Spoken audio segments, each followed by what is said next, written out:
यहाँ पर आप बड़े ध्यान से देख लीजिए, मैंने 1 लाख रुपए लोन के लिए अप्लाई किया है और मैं अभी जस्ट अपने बैंक अकाउंट में चलता हूं और आपको दिखाता हूं। सिर्फ 2 मिनट हुआ होगा, यहाँ पर ट्रांसफर सक्सेसफुली हुआ और 2 मिनट के बाद मैं अपने बैंक अकाउंट में चलता हूं, पासबुक में एंट्री आपको दिखाता हूं। यहाँ पर आप ध्यान से देख लीजिए, 1 लाख रुपए जस्ट मैंने रिफ्रेश किया और वो 1 लाख रुपए ऐड हो चुका है। यानी कि 5 मिनट के अंदर जब मैं वीडियो बना रहा हूं, बनाते बनाते मैंने अप्लाई किया, आप लोगों को दिखाया और मेरे बैंक अकाउंट में मेरा पैसा आ चुका है। इसे ही कहते हैं इंस्टेंट पर्सनल लोन, जहां पर कोई भी डॉक्यूमेंट देने की जरूरत नहीं पड़ी। दोस्तों आज के इस वीडियो में हम बात करने वाले हैं कि आप इंस्टेंट पर्सनल लोन कहां से ले सकते हैं। इंस्टेंट का मतलब यही होता है कि 5 से 10 मिनट के अंदर आपके बैंक अकाउंट में आपका पैसा आ जाना चाहिए। उसके बाद चाहे आप किसी को ट्रांसफर कीजिए, चाहे आप किसी को कैश निकाल कर दीजिए। लेकिन मैं इस वीडियो में कंप्लीटली प्रोसेस बताऊंगा और यहां पर आपको बताऊंगा कि सबसे कम इंटरेस्ट पे आप यहां पे लोन ले सकते हो। सारा कुछ बताऊंगा, यहां पे आपको इनकम प्रूफ भी देने की जरूरत नहीं पड़ेगी। लेकिन उससे पहले एक जरूरी बात आप लोग बताना चाहूंगा मैं कि ये बात समझ लीजिए, आपको लास्ट मतलब जब आपके पास कोई भी ऑप्शन नहीं बचता, जब भी आप किसी भी लोन के लिए अप्लाई करें, करो या मरो की नौबत है, तब आप लोन लेना चाहिए। ऐसा नहीं है कि छोटी मोटी जरूरतें लगी, छोटी सी प्रॉब्लम लगी और आप फटाफट लोन ले लो। भले ही मिल रहा हो लेकिन फिर भी नहीं लेना चाहिए, क्योंकि लोन यार ये बहुत बड़ी प्रॉब्लम वाली चीज होती है कि कल को आपकी स्थिति ना सही रही, आपने पेमेंट रीपेमेंट नहीं कर पाए, सिविल भी खराब हो रहा है, ब्याज पे ब्याज लग रहा है, इंटरेस्ट पे इंटरेस्ट लग रहा है और आपका ये अमाउंट, छोटा अमाउंट कल को बहुत बड़ा अमाउंट बन जाता है। बहुत से लोगों की में तो घर पता नहीं क्या क्या बिक जाता है सिर्फ इसी लोनों के चक्कर में। तो फाइनली ये समझ चुके होंगे, बहुत ज्यादा अर्जेंट होगा जब भी आप लोन लेंगे। अब चलिए मान लेते हैं कि आपको इतना अर्जेंट है, आपको लोन लेना ही है, तो आप लोन कैसे लेंगे, कहां से लेंगे, चलिए मैं आपको उसके बारे में बता देता हूं। सो फाइनली दोस्तों, मैं एप्लीकेशन है उस एप्लीकेशन पे आ चुका हूं। यहां पर देखिए अभी मैं करंट टाइम में 1,32,161 रुपए के लिए एलिजिबल हूं। मैं अभी के अभी चाहूंगा तो इस लोन अमाउंट को ले सकता हूं, ठीक है। और जैसे ही मैं अगर यहाँ पे क्लिक करूंगा गेट मनी पे, तो यहाँ पर आप देखिए अभी मैं टोटल इतना अमाउंट ले सकता हूँ। लेकिन ये अमाउंट मुझे 1,60,000 रुपए प्रोवाइड करवाया गया था, उसमें से मैंने कुछ अमाउंट ले लिया था। अभी मैंने उसका कुछ रीपेमेंट कर दिया है, तो मैं दोबारा से भी ले सकता हूँ। लेकिन जो मैंने रीपेमेंट किया अभी वो थोड़ा सा रह गया, जैसे मैं आपको यहाँ पे दिखा देना चाहूंगा। 65% मैंने पे कर दिया है और अभी थोड़ा सा अमाउंट रह गया पे करने के लिए। जैसे ही मैं ये पे कर देता हूँ तो मैं 1,60,000 रुपए तक ले सकता हूँ।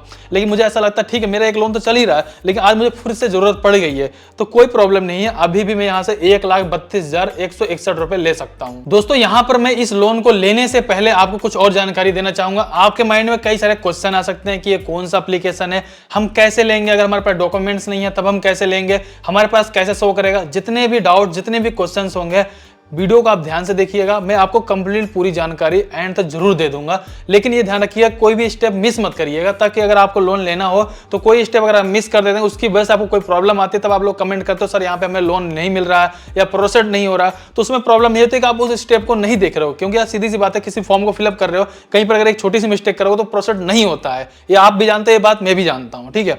तो यहाँ पर मैं क्या करता हूँ, मैं पहले लोन लेने का पूरा प्रोसेस आपको बता देता हूँ। जैसा कि मैं यहाँ पर क्लिक करता हूँ गेट मनी, ठीक है, गेट मनी नाउ पे सिंपल से मैं कर दूंगा क्लिक। जैसे मैं इस पे क्लिक कर रहा हूं तो यहाँ पर जितना भी लोन अमाउंट दिया गया है मेरे को अभी करंट टाइम में, इसमें से मुझे जितना लेना है मैं उसको सेलेक्ट कर लेता हूं, ठीक है। जैसे कि मान लेते हैं कि मुझे 1,00,000 रुपए लेता हूं, ताकि आपको ये भी समझ में आए कि हम कैलकुलेशन करके ये भी तो देखेंगे इंटरेस्ट कितना लिया जा रहा है। लोन लेना बहुत ज्यादा मुश्किल का काम नहीं, कई बार लोन आपको आसानी से मिल जाता है, लेकिन जब वो आसानी से मिल रहा होगा ना, समझ लेना कुछ लोचा जरूर है, ठीक है। सस्ते का माल महंगे में जाता है। कुल मिला के आपसे इतना ज्यादा इंटरेस्ट वसूल लिया जाएगा लोन के नाम पर के, चाहे किसी भी एप्लीकेशन चले जाओ, चाहे कोई बैंक में ही चले जाओ, क्योंकि आपकी मजबूरी का अच्छा सा फायदा उठाया जाता है। ये सभी आप लोग जानते होंगे। सिंपल हम यहाँ आ जाएंगे 1,00,000 रुपए पे, सिंपल हम चॉइस योर ईएमआई प्लान पे क्लिक कर देंगे। जैसे हम यहाँ पे क्लिक करते हैं तो यहाँ पे देखिएगा 13.5% का यहाँ पर इंटरेस्ट लग रहा है। अब आप सोचोगे 13.5 बहुत ज्यादा है, लेकिन मैं ये कहूंगा कि बहुत ज्यादा भी नहीं, बहुत कम भी नहीं है, क्योंकि अभी रिसेंटली मैंने एक कोटक महिंद्रा बैंक से लोन लिया हुआ है, जिसका रेट ऑफ इंटरेस्ट मुझे फिक्स 21% पड़ा था। 21% पड़ा था, उससे तो ये कम है ना, उससे तो कम है ना, फिर तो ठीक ही है ना, बहुत ज्यादा नहीं है। फिर भी यार देखो, एक चीज हमें परसेंट पे नहीं है ना, हमें ये कैलकुलेशन करके देखना है कि अगर हम 1,00,000 रुपए 6 महीने के लिए, 1 साल के लिए लेते हैं, हम टोटल फालतू कितना देते हैं, ताकि हमें ये भी निकल जाए हाँ भाई हमने इतना फालतू दिया, देना सही था या नहीं था, ठीक है। जस्ट इसके बाद यहाँ पे देखिए हमें टाइम दिया जा रहा है 24 महीने के लिए, 18 महीने के लिए, 12 महीने के लिए, ठीक है। हम इसमें से किसी भी टाइम को सिलेक्ट कर सकते हैं। लेकिन मुझे क्या लगता है कि नहीं यार, मुझे इससे भी कम के लिए लेना है, इससे भी ज्यादा के लिए लेना है, तो मैं क्या करूंगा, सीधा कंपेयर प्लान पे क्लिक कर दूंगा। अब जैसे मैंने कंपेयर प्लान पे क्लिक किया तो यहाँ पर अब आप देखिएगा जो आपका ड्यूरेशन टाइम है, आप चाहें तो इसको 1 महीने के लिए ले सकते हो। मुझे आपको लगता है कि नहीं यार मैं अगले महीने पेमेंट कर दूंगा, तो 1 महीने के लिए ले लो, बहुत ही कम इंटरेस्ट लगे, मामूली सा इंटरेस्ट लगे, कितना लगेगा आपको वो भी जानना जरूरी होगा, वो भी बता दूंगा, ठीक है। और अगर आपको ऐसा लगता है नहीं यार यार मुझे लॉन्ग टर्म के लिए लेना है, ठीक है, छोटे ईएमआई में पे करूंगा, तो आप भैया 24 महीने के लिए भी जा सकते हो। लेकिन जब यही लोन अमाउंट अगर और ज्यादा होगा तो आपको ये 48 महीने तक के लिए देते हैं, और ज्यादा लोन अमाउंट रहेगा तो 60 महीने तक के लिए देते हैं। कुल मिला लो अमाउंट के ऊपर भी डिपेंड करता है। ऐसा नहीं है 5,000 रुपए का लोन हो और आप उसे 10 साल के लिए ले रहे हो, तो ऐसा नहीं होगा, ठीक है, लोन अमाउंट पे डिपेंड करेगा। तो अभी इसको हम यहाँ पे बहुत अच्छे समझ सकते हैं कि मान लेते हैं कि जैसा कि अभी मैंने आपको यहाँ पे दिखा दिया, इसको स्क्रॉल करके आप सेट कर पाएंगे। चलिए इसको हम ऐसा कैलकुलेशन करते हैं कि इसे हम कम से कम 6 महीने के लिए तो लेंगे ही लेंगे, ठीक है, 1 लाख रुपए को हम 6 महीने के लिए यहाँ पे कर लेते हैं सेट, जैसे कि ये 6 महीने में सेट हो चुका है। अब हम ये कैलकुलेशन करके देखते हैं कि 6 महीने हमसे इंटरेस्ट यानी कि टोटल एक्स्ट्रा कितना पैसा लिया है। हमें परसेंट का पता चल गया कि 13.5% लग रहा है। अब इसको हम कैलकुलेशन कर लेते हैं। तो यहाँ पर देखिए, जब आप 1 लाख रुपए के लिए अप्लाई करेंगे तो आपके जो यहाँ पर पैसे जो आएंगे आपके अकाउंट में पूरे 1 लाख रुपए आएंगे। ध्यान रखिएगा, ऐसा नहीं है कि उसमें से डिडक्ट किया जाएगा। ये पहला ही सबसे अच्छी बात ये है। कई बार हम कई बैंकों से लोन के लिए अप्लाई करते हैं, करेंगे 1 लाख रुपए के लिए, पता लगा वहां पर कि आपका 90,000 रुपए आ रहा है, 85,000 रुपए आ रहा है, उसमें से भी माइनस किया जाता है। लेकिन यहाँ पर ऐसा नहीं है, ठीक है। जब आप 1 लाख रुपए के लिए अप्लाई करेंगे तो जो प्रोसेसिंग फीस लगेगा उस पर लगेगा 1,500 रुपए। 1,500 रुपए कैसे हो रहा है, देखो 1,01,500 रुपए टोटल बनता है, जो कि मतलब उसमें 1,500 रुपए प्रोसेसिंग फीस जुड़ रहा है, ठीक है। यहाँ पर रेट ऑफ इंटरेस्ट ध्यान से देखिएगा 13.5 पर एनम पड़ रहा है। पर एनम मतलब समझे पूरे साल का इंटरेस्ट है। महीने में कैलकुलेशन करके देखोगे 1.2 के आसपास पड़ेगा, या तो एक यानी एक ही मान चलते हैं क्योंकि 12 महीना होता है, यहाँ पे 13 पड़ रहा है, तो मान चलिए कि 1.1% के आसपास से पड़ता है, जो कि काफी कम है, बहुत ज्यादा नहीं है, ठीक है। अब इसको कैलकुलेशन करके हम देखते हैं कि टोटल इंटरेस्ट आप कितना पे करोगे 6 महीने में, तो करोगे 3,632 रुपया टोटल इंटरेस्ट पे करोगे, ठीक है। अब ये देख लेते हैं कि यार हम ठीक है, यहाँ पे हम इंटरेस्ट पे कर रहे हैं, प्रोसेसिंग फीस पे कर रहे हैं, तो इन दोनों को मिला करके 6 महीने में हमने टोटल कितना फालतू दे दिया।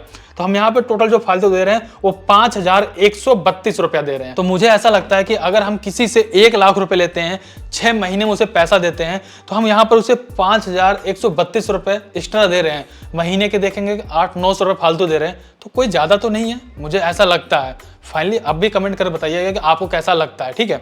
तो ओवरऑल देखेंगे सारा कुछ ओके की रिपोर्ट है। यहाँ पर आपका कैलकुलेशन हो चुका होगा, टोटल आपको 6 महीने में 5,132 रुपए टोटल एक्स्ट्रा पे करना पड़ेगा। तो चलिए ठीक है, हमारा यहाँ पे सारा कुछ डिसाइड हो गया, हमारा अमाउंट भी डिसाइड हो चुका, हमारा टाइम ड्यूरेशन भी डिसाइड हो चुका। अब चलते हैं, हम सिंपल से इसे प्रोसीड पे क्लिक कर देते हैं। जैसे हमने प्रोसीड पे क्लिक किया, यहाँ पे हमसे फिर से बताया था कि भाई अगर आप भी अभी भी आप चाहो तो इसे 12 महीने, 18 महीने, 24 महीने के लिए सेलेक्ट कर सकते हो। फाइनली हम इसे लेना चाह रहे हैं सिर्फ 6 महीने के लिए। अभी भी अगर आप यहाँ पे डिटेल्स पे जैसे क्लिक करते हैं तो आपके सामने फिर से वही खुल कर जाता है जितना मैंने आपको पहले बताया, तो सारा कुछ आप दोबारा से यहाँ पे देख भी सकते हैं, ठीक है। तो फाइनली सारा कुछ हमारा यहाँ पर हो चुका है। और अगर हमें ये देखना हो कि ठीक है हम अभी लोन ले रहे हैं, आज में क्या महीने चल रहा है, ये आपका अक्टूबर चल रहा है, ठीक है, अक्टूबर चल रहा है। मैं यहाँ पे क्लिक करता हूँ और ये चेक करता हूँ भाई मैं आज मेरा यहाँ पे 11 अक्टूबर, अगर मैं 11 अक्टूबर को ये लोन लेता हूँ तो मेरे को ईएमआई कब से स्टार्ट होगी, तो भाई ईएमआई स्टार्ट कब से होगी मैं वो बताऊंगा। लेकिन यहाँ पे एक चीज अच्छी है और आपको मिल जाती है कि 2 तारीख से, हर महीने की 2 तारीख को आपकी यहाँ से ईएमआई डेबिट होगी। लेकिन अगर आप चाहते हैं नहीं यार मैं 5 को रखूं या 7 को रखूं, यानी कि 2 तारीख से लेकर 7 तारीख के बीच में कोई भी डेट आप सेलेक्ट कर सकते हो, उसी डेट को हर महीने में आपकी ईएमआई डेबिट होगी आपके बैंक अकाउंट से, ठीक है। तो जैसा कि मैं चलिए ठीक है, इसको मैं 7 रख लेता हूँ और सिंपल से मैं यहाँ पे कंफर्म पे क्लिक कर देता हूँ। अब जैसे मैं यहाँ पे कंफर्म पे क्लिक कर रहा हूँ तो यहाँ पर अब चलते हैं, देखते हैं फर्स्ट ईएमआई हमारी कब आती है, ठीक है। तो यहाँ पे अब हमारे सामने यहाँ पे ईएमआई का डिटेल खुल गया है कि जैसा कि अभी मैं अक्टूबर में ले रहा हूँ तो मुझे 7 नवंबर को पेमेंट करनी पड़ेगी, 7 दिसंबर को, 7 जनवरी, 7 फरवरी को, 7 मार्च और 7 अप्रैल को, यानी कि अगले महीने से मेरी ईएमआई चलेगी। ऐसा नहीं है कि मैंने आज ही ले लिया और आज ही से ईएमआई चलना शुरू हो जाएगा, ऐसा नहीं है, ठीक है। 1 महीने मुझे टाइम इजीली मिल रहा है, कोई प्रॉब्लम नहीं, ठीक है। और यहाँ पर टोटल बताया गया कि ईएमआई का अमाउंट क्या रहेगा, ईएमआई का अमाउंट भी आप देख सकते हो, ईएमआई का अमाउंट से अगर आप कैलकुलेशन करके भी देख सकते हो, ठीक है। यहाँ पे प्रिंसिपल अमाउंट क्या है उसके बारे में बताया गया, इंटरेस्ट कितना कितना लग रहा है, धीरे धीरे करके वो इंटरेस्ट कम होता जाता है, क्योंकि अमाउंट कम होता जाएगा उस पर इंटरेस्ट कम होता चला जाएगा। उसके बाद आउटस्टैंडिंग बैलेंस कितना बचता है हर महीने जब आप पे करते जाते हो, तो उसके बारे में पूरा सब कुछ बता दिया गया है। यहाँ देखिए नीचे टोटल भी दिखाया गया कि अगर टोटल जब आप ईएमआई पे कर देते हैं कितनी होती है, 1,05,333 रुपए, ठीक है। कुछ पैसों का फर्क होगा जो कि यहाँ पर आकर रुपये में बन गया होगा, ठीक है। तो ये रहा सारा कुछ आपका प्रोसेस। चलिए अब इसको हम लेते हैं, लेने का क्या प्रोसेस होगा वो भी देख लेते हैं। इसके लिए बहुत ही सिंपल सा रहेगा, हम चलेंगे यहाँ पे क्लिक करेंगे चॉइस बैंक अकाउंट, सिंपल से हम इस पे क्लिक कर देंगे। तो इस एप्लीकेशन में क्या होता है, जैसा कि अगर आप फोन पे, गूगल पे, फ्लिपकार्ट, अमेजोन कभी भी कोई चीज यूज करते हैं तो अपना बैंक अकाउंट अगर वहां पे एक बार सेव कर देते हैं, आप कुछ भी पेमेंट करते हैं तो सेव रहता है। सेम यही चीज यहाँ पर है, मैं अपने बैंक अकाउंट से यहाँ पर कई सारे रेंट पेमेंट वगैरह काफी सारे काम करता हूँ, तो मेरा बैंक अकाउंट ऑलरेडी यहाँ पहले से शो कर रहा है, ठीक है। लेकिन हो सकता है कि आपका ना शो कर रहा हो, तो आप कुछ नहीं करेंगे, आप सिंपल से यहाँ जाएंगे, ऐड बैंक अकाउंट पे क्लिक करेंगे और अपने जो भी बैंक अकाउंट, जो भी बैंक होगा आपको, उस बैंक को आप यहाँ पे सेलेक्ट कर लेंगे। उसके बाद अपने बैंक अकाउंट का यहाँ पर आपको अपना FSC कोड डाल लेना, बैंक अकाउंट का नंबर डाल देना है और 1 रुपया आपके बैंक अकाउंट में क्रेडिट होगा और आपका बैंक अकाउंट सक्सेसफुली यहाँ से वेरीफाई हो जाता है। तो इस तरीके से आप अपने नए बैंक अकाउंट को वेरीफाई कर सकते हो। अगर ऑलरेडी है तो बहुत ही सिंपल सा हम इस पर क्लिक कर देंगे। यहाँ अभी भी देखो, मैं एक चीज और भी पहले दिखा के चलता हूँ। यहाँ पर लोन अमाउंट देखो, सेलेक्ट अमाउंट 1 लाख रुपए ही है। EMI जो बनकर आएगी हर महीने की 17,589 रुपीज आएगी, ठीक है। 6 मंथ के लिए हमने लिया हुआ। फाइनल ओवरव्यू यहाँ पर भी दिखा दिया गया है ताकि आपको फाइनल कंफर्म रहे लास्ट तक। और यहाँ पे चलिए बैंक अकाउंट हम अपना यही सेलेक्ट कर लेते हैं। इसके बाद सिंपल हम प्रोसीड पे क्लिक कर देंगे। जैसे हम प्रोसीड पे क्लिक करेंगे, फेचिंग योर ऑटो पे डिटेल्स। ऑटो पे डिटेल्स मतलब ये हो गया कि हर महीने की जो EMI होगी, जो बैंक अकाउंट आप यहाँ पे लिंक कर रहे हो, जिस बैंक अकाउंट अपने पैसे को ले रहे हैं, उसी बैंक अकाउंट से हर महीने की EMI आपकी डेबिट होगी। ये चीजें आपको यहाँ पर क्लियर कर दी जाती है। सिंपल से आपको प्रोसीड पे क्लिक कर देना है। इसके बाद देखो यहाँ पर लास्ट टाइम फिर से बताया गया है, कंप्लीट ऑटो पे, ऑटो डेबिट अपने आप ही ऑटोमेटिक हो जाएगी। कितना अमाउंट होगा? 17,589 रुपए, ठीक है। और उसके बाद कितनी तारीख होगी? 7th एवरी मंथ को, ठीक है। और बैंक ऑफ बड़ौदा जो मेरा अकाउंट नंबर है उसके बारे में बता दिया है। सिंपल से मुझे प्रोसीड पे क्लिक कर देना है और यहाँ पर अब क्या होगा, ये डिटेल को वेरीफाई करेंगे। फिर भी लास्ट टाइम सारा कुछ दिखा दिएगा टोटल, ताकि ऐसा ना हो कि कहीं आपके माइंड में डाउट रह जाए कि यार मैंने लोन के लिए अप्लाई किया, ऐसा ना हो कि मैं लेते लेते टाइम तक कुछ ना कुछ अमाउंट यहाँ बढ़ जाए। तो सारा कुछ दिखा दिया है। सिंपल सा गेट मनी नाउ पे क्लिक करके आपको ये बैंक अकाउंट अपने पैसे को ले लेना है, ठीक है। और यहाँ पर एक OTP आएगा, OTP डाल को अपना यहाँ पर वेरीफाई कर देना, ठीक है। सो फाइनली आपने देखा होगा कि अभी जब मैंने यहाँ पर 1 लाख रुपए वहां से ट्रांसफर किया तो यहाँ पर तुरंत मेरे पास सारा शेड्यूल बन गया है और 1 लाख रुपए मेरे बैंक अकाउंट में आए कि नहीं आए, हम 1 मिनट बाद वो भी चेक करेंगे। लेकिन उससे पहले भी मैं आपको एक जानकारी दे देना चाहूंगा। अभी यहाँ पे मेरे से एक आधार कार्ड और पैन कार्ड का नंबर तक नहीं मांगा गया। और ऐसा क्यों हुआ पता है? क्योंकि इससे जब पिछली बार जब मैंने अप्लाई किया तब मेरे से वहां पर फिर पैन कार्ड, आधार कार्ड का नंबर मांगा गया था और आधार कार्ड पे एक OTP आया तो उसे वेरीफाई किया गया था। वहां पर भी कोई इनकम प्रूफ नहीं मांगा गया था, कोई भी डॉक्यूमेंट नहीं मांगा गया था, वैसे ही आ गया था। लेकिन दूसरी बार क्या हुआ, जब वो डिटेल मेरे पास ऑलरेडी इनके पास है ही है, तो इन्होंने अब की बार वो भी नहीं मांगा हुआ और डायरेक्टली बैंक अकाउंट में मेरा पैसा आ चुका है। हालांकि रियली बताऊं मैं आपको, सिर्फ मेरा मकसद था इसको बताने के लिए, लेकिन फिर मैं सोचा चलो यार लास्ट अगर अप्लाई करते हैं ताकि कोई ये ना कह दे कि नहीं यार आपने तो करके लेके दिखाया ही नहीं है, लेके दिखाते तब हमें समझ में आता है। इसी बात के लिए वीडियो को एक लाइक हो जाना चाहिए। प्लीज अभी तक लाइक नहीं किया तो लाइक करके चैनल को सब्सक्राइब जरूर कर देना यार। मैं नहीं चाहता कि मेरा सिविल खराब हो, इतना ज्यादा मैं लोन लूं, लेकिन कई बार दिखाने की वजह से कई बार हम लोग क्रेडिट कार्ड अप्लाई कर देते हैं, कई बार लोन अप्लाई कर देते हैं। चलो ठीक है, हम कम से आपको कंप्लीट प्रोसेस बता पाए। वैसे बताना तो मैं साइड में फोन रहता है, ऐसा बताता भैया यहाँ से जाना, ऐसा कर लोन ले लेना। लेकिन जब एक्चुअली जब आप उसको प्रैक्टिकली करते हैं तब आपको बहुत ज्यादा प्रॉब्लम आता है। आप कहते हैं नहीं यार भाई साहब आपने वीडियो गलत बनाई है, फेक वीडियो बनाई है। तो प्लीज इस बात के लिए एक लाइक जरूर करना, ठीक है। अगर मैं अभी यहाँ पे क्लिक करूँ, जैसा कि मेरा पहला वाला एक चल रहा है उसमें मेरा 65% मैंने पे कर दिया, जो अभी जस्ट मैंने अभी इसको लिया है उस पर जैसे मैं क्लिक कर रहा हूँ तो देखिए यहाँ पर 1,01,500 रुपये दिखा रहा है। क्यों दिखा रहा है? क्यों? उतना इस पर इंटरेस्ट लगा हुआ है और जो EMI हर महीने की वो यहाँ पर शो कर दी गई है। सारा कुछ आप यहाँ पे देख पाएंगे, EMI का शेड्यूल वगैरह सारा कुछ देख पाएंगे। सारा कुछ आपको यहाँ पे दे दिया गया है, जैसे कि नवंबर में EMI डेबिट होगी, सारा कुछ दे दिया गया, ठीक है। आपने यहाँ पे कंप्लीटली हर एक पॉइंट को देख लिया होगा, ठीक है, कंप्लीटली आपने देख लिया होगा। अब चलते हैं यहाँ से सबसे जरूरी कि क्या है हमारे बैंक अकाउंट में पैसा आया कि नहीं आया। इसके बाद मैं बताऊंगा कि आपको कहां से कैसे किस तरीके से इसको लेना है, ठीक है। तो मैं यहाँ पे चलता हूँ सबसे पहले अपने बैंक ऑफ बड़ौदा एप्लीकेशन में। यहाँ पर ध्यान से देख लीजिएगा, मैं अपने पासबुक में आ चुका हूँ, जो कि मेरी बैंक ऑफ बड़ौदा की पासबुक होगी। मात्र 5 मिनट का भी टाइम नहीं लगा। देखिए यहाँ पे, देखिए ध्यान से देख लीजिएगा, ये 1 लाख रुपए यहाँ पर ऐड हो चुके हैं। मुझे सिर्फ मतलब वीडियो बनाते मैंने इसको चेक किया है। और यहाँ पर देखिएगा, मैं इस पर क्लिक कर देता हूँ तो यहाँ पर देखिए मेरा बैंक अकाउंट का ये अमाउंट आ चुका है। यहाँ पर लाइव प्रूफ के साथ आप देख सकते हैं, यहाँ पर पेमेंट 1 लाख रुपए बैंक अकाउंट में आ चुकी है। और आपको ये भी कंफर्म करना बहुत ज्यादा जरूरी है कि क्या पता है कोई और बैंक अकाउंट हो, मैं दिखा किसी और में रहा हूँ। तो यहाँ पे देखिए जो मेरा बैंक अकाउंट के लास्ट आपको 4 डिजिट दिख रहे होंगे, 1172। अब यहाँ पर दोस्तों काफी लोग ये सोच रहे होंगे नहीं यार 1 लाख रुपए कोई और पेमेंट आई होगी, कहीं और से आई होगी, इस बैंक अकाउंट में नहीं, किसी और बैंक अकाउंट होगा। तो आप ऐसा भी कह सकते हो। तो मैं आपको वो भी डाउट खत्म करना चाहूंगा। उसके लिए बहुत सिंपल सा रहेगा, आपने देखा होगा 1172 मेरा बैंक अकाउंट नंबर है, ठीक है। तो अभी मैं चलूंगा दोबारा से उसी एप्लीकेशन जहां से हमने बैलेंस को ट्रांसफर किया हुआ है। तो यहाँ पर भी मैं अपना आपको बैंक अकाउंट नंबर दिखा देता हूँ, जो कि आप यहाँ पे देख पाएंगे। तो यहाँ पर आपने देखा होगा, यहाँ पर भी मेरा बैंक ऑफ बड़ौदा का ही अकाउंट है, इसमें भी देखिए लास्ट में लिखा हुआ 1172।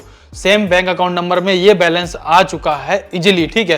टोटल जो भी अगर आप इसको कैलकुलेशन करके देखेंगे, जो भी यहाँ पे दिया गया है, जैसे लास्ट सैमरी भी दिखा रहा हूँ कि क्या क्या मेरे चार्जेस लगे गए हैं, सारा कुछ आपको यहाँ पे बिल्कुल क्लियरली मेंशन किया गया है। सब कुछ आप यहाँ पे इजीली देख सकते हैं, ठीक है। मैंने यहाँ पे आपको सारा कुछ लाइव प्रूफ के साथ लेने का प्रोसेस दिखा दिया।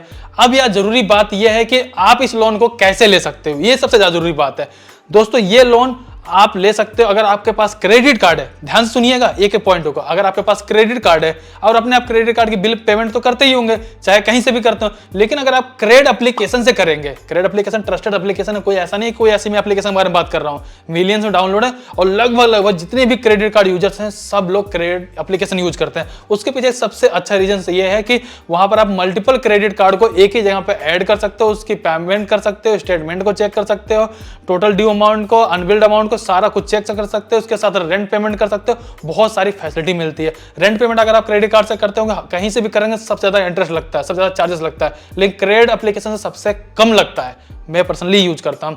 आप समझ सकते हैं अगर आपके पास क्रेडिट कार्ड है तो आप अगर क्रेड एप्लीकेशन से पेमेंट करते हैं तो क्रेड एप्लीकेशन अपनी तरफ से आपको एक फैसिलिटी प्रोवाइड करवाता है कि आपको 10% लोन दिया जाता है। देता क्रेड एप्लीकेशन है लेकिन ये मिलता आईडीएफसी फर्स्ट बैंक की तरफ से। मैं आपको ये बता के चलता हूं, लेकिन मिलेगा क्रेड ही, क्योंकि जैसे कि हम लोग कई बार देखते हैं ना, पेटीएम के साथ हमारा जब ट्रस्ट बन जाता है तो हमें पेटीएम पोस्टपेड मिल जाता है। अगर हम अमेजोन के साथ शॉपिंग वगैरह करते हैं, अमेजोन से हमारा ट्रस्ट बन जाता है तो हमें मिल जाता है अमेजोन पे लेटर। फ्लिपकार्ट से शॉपिंग करते हैं, फ्लिपकार्ट से हमारा जब ट्रस्ट बन जाता है, फ्लिपकार्ट अपनी तरफ से प्रोवाइड करवाता है हमें फ्लिपकार्ट पे लेटर। सेम यही चीज यहां पर भी है, ठीक है। जब अगर आपका ट्रस्ट बन जाता है तो यहां पर आपको जो दिया जाएगा लोन, उस पर कोई भी इनकम प्रूफ भी नहीं लिया जाएगा। फर्स्ट टाइम जब आप करेंगे तो आपका यहाँ पे पैन कार्ड और आधार कार्ड वेरीफाई किया जाएगा ओटीपी के माध्यम से, और कुछ भी नहीं लिया जाता। सेकंड टाइम से तो आप बिल्कुल टेंशन फ्री हो जाओ।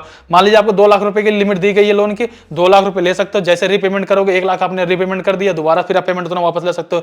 50,000 रुपए रीपेमेंट करते 50,000 ले सकते हो। ये जरूरी नहीं कि आपका लोन पूरा कंप्लीट हो, जब भी ऐसा नहीं है, बल्कि उस लोन का जितना अमाउंट आप रीपेमेंट कर रहे हो वहां पर ऐड हो जा रहा है, उसको फिर दोबारा से ले सकते हो। एक बहुत ही अच्छा ऑप्शन है। बहुत ज्यादा इंटरेस्ट नहीं है, मैंने आपको जैसा सारा कुछ कैलकुलेशन करके ही दिखा दिया। बहुत ज्यादा इंटरेस्ट नहीं है, बेस्ट एप्लीकेशन है, बेस्ट पेमेंट ऑप्शन है, सब कुछ ओके की रिपोर्ट का। ध्यान रखिएगा आपके पास क्रेडिट कार्ड अगर है जब भी आप यहां से लोन ले पाएंगे। फाइनली मैंने सारा कुछ आप लोगों को यहाँ पे शेयर कर दिया है। अब आप मुझे कमेंट कर जरूर बताइए अगर आपके पास क्रेडिट कार्ड है, अगर आपने क्रेडिट एप्लीकेशन को यूज किया, क्या आपको ये ऑफर दिया गया, नहीं दिया गया। लेकिन उससे पहले भी एक डाउट क्लियर करना चाहूंगा, ऐसा भी नहीं है कि आपने क्रेडिट एप्लीकेशन लिया और यूज करो आपको ऐसा ऑफर दे ही दिया जाएगा। मेरे पास 2 एप्लीकेशन है, उसमें से एक में ऑफर मिला, एक में नहीं मिला हुआ। एक एप्लीकेशन मेरा नया है जिसमें मैं नया यूज कर रहा हूं, अकाउंट बनाया हुआ, और जो दूसरा मेरा क्रेडिट अकाउंट है वो काफी पुराना है। पुराने वाले मेरे को क्रेडिट कैश का ऑप्शन दे दिया गया, जो कि आपको यहाँ पर मैं दिखा देता हूँ। और जब भी आप क्रेडिट एप्लीकेशन जाएंगे उसको अपडेट जरूर कर लीजिएगा। नीचे जाएंगे, मोरो पे क्लिक करेंगे, ऊपर आप देखेंगे आपको तीसरा ऑप्शन मिलता है क्रेडिट का, ठीक है। एक बैंक अकाउंट का मिल जाएगा आपको, यहाँ क्रेडिट कार्ड मिल जाता है, लेकिन एक दूसरा ऑप्शन मिलेगा आपको क्रेडिट कैश का। क्रेडिट कैश इन्होंने नाम इसलिए रखा है तो ये लोन ही, लेकिन आपको ताकि झटका ना लगे, आपको ये ना लगे नहीं यार मैं लोन ले रहा हूँ। तो इस तरीके से आप यहां से लोन इजीली ले सकते हो। फाइनली मुझे कमेंट कर जरूर बताइएगा अगर आपके पास क्रेडिट कार्ड नहीं है, हो सकता है क्रेडिट कार्ड भी ना हो आपके पास, तब आप कैसे करेंगे। अगर आपके पास क्रेडिट कार्ड नहीं है तो भी आप बैंक ऑफ बड़ौदा से अगर लोन लेना चाहते हैं तो आप इस वीडियो को देख लीजिए, और अगर आप कोटक महिंद्रा बैंक से लोन लेना चाहते हैं तो आप इस वाली वीडियो को देख सकते हैं। तो ओवरऑल आपको ये दोनों वीडियो को देख लेना, प्लीज कमेंट कर जरूर बताइएगा। चलिए फिर मिलते हैं किसी नेक्स्ट वीडियो में, तब तक के लिए जय हिंद, जय भारत।